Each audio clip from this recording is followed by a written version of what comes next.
Cinema துறையில பல பிரபலங்கள் உயிரிழந்துட்டு வராங்க. அது பலருக்குமே அதிர்ச்சி ஏற்படுத்தியிருக்கு. அந்த வகையில ஸ்ரீதரும் காலமாகியிருக்காரு.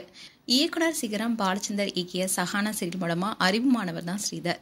இவர் தமிழ் தொலைக்காட்சியில ஒளிபரப்பான பல சீரியல்ல வில்லன், அப்பா, குணச்சித்திரம்னு பல கேரக்டர்ல நடிச்சு பிரபலமானவர். இந்நிலையில இவர் நேற்று மாலை நடிகர் ஸ்ரீதர் திடீர்னு மாரடைப்பால உயிரிழந்திருக்காரு. இந்த செய்தி பலருக்குமே அதிர்ச்சி கொடுத்திருக்கு. அடுத்தடுத்து பிரபலங்களுடைய மரணத்தால திரையுலகமே சோகத்துல மூழ்கி இருக்குன்னு தான் சொல்லணும். வெள்ளித்திரை பிரபலங்களை விட சின்னத்திரை பிரபலங்கள் தான் ரசிகர்களுக்கு ரொம்பவே பரிச்சயமான முகமா இருக்காங்க. காரணம், திரைப்படங்களை விட சீரியல தான் அதிகமான ரசிகர்கள் பாக்குறாங்க. அதனாலேயே சின்னத்திரை பிரபலங்கள் பத்தி எந்த தகவல் வெளியானாலும் அது வைரல் ஆயிடுது. அந்த வகையில ஏராளமான சீரியல் நடித்த பிரபலமான ஸ்ரீதர் சுப்பிரமணியம் மாரடைப்பு காரணமா உயிரிழந்திருக்க தகவல் வெளியாகி அதிர்ச்சி தான் ஏற்படுத்தியிருக்கு. ஆரம்பத்துல பேங்க்ல ஒர்க் பண்ணிட்டு இருந்திருக்காரு. அதுக்கப்புறமா ஏராளமான சீரியலும் நடிச்சிருக்காரு.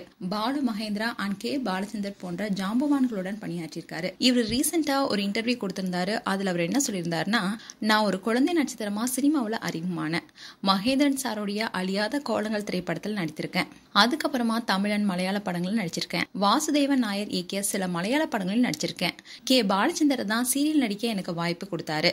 அதுக்கப்புறமா சிந்து பைரவி படத்துடைய தொடர்ச்சியான சஹானா சீரியல நடித்து பிரபலமானது காரணமாவே என்னை எல்லாருமே சஹானா ஸ்ரீதர்னு அழைச்சாங்க. சில தெலுங்கு அண்ட் தமிழ் படங்கள்ல குணச்சித்திர கேரக்டர்ல நடிச்சிருக்கேன். அதே மாதிரி ஜீ தமிழ்ல வள்ளியின் வேலவன் என்ற சீரியல் நடிச்சிருக்கேன். அதே மாதிரி விஜய் டிவில ஒளிபரப்பான செல்லம்மா சீரியல்ல அன்ஷிதா அண்ட் அர்ணவ் கூட நடிச்சிருந்தாரு. 62 வயதாகும் இவர் திடீர்னு மாரடைப்பு ஏற்பட்டதை தொடர்ந்து அவசரமா RMD நர்சிங் ஹோம்ல அனுமதிக்கப்பட்டாரு. ஆனா மருத்துவர்கள் எவ்வளவோ போராடியும் சிகிச்சை பலனளிக்காம உயிரிழந்திருக்காரு. இவருக்கு மனைவி அண்ட் ஒரு மகளும் இருக்காங்க.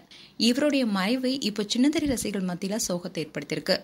மேலும் ஸ்ரீதர் குறித்து உங்களுடைய கருத்துக்களை கமெண்ட் செக்ஷன்ல சொல்லுங்க. இது போன்ற வீடியோஸை பார்க்க நியூஸ் தமிழ் கிளிட்ஸ் சேனலை சப்ஸ்கிரைப் பண்ணுங்க. மறக்காம நோட்டிபிகேஷன் பட்டனை கிளிக் பண்ணுங்க.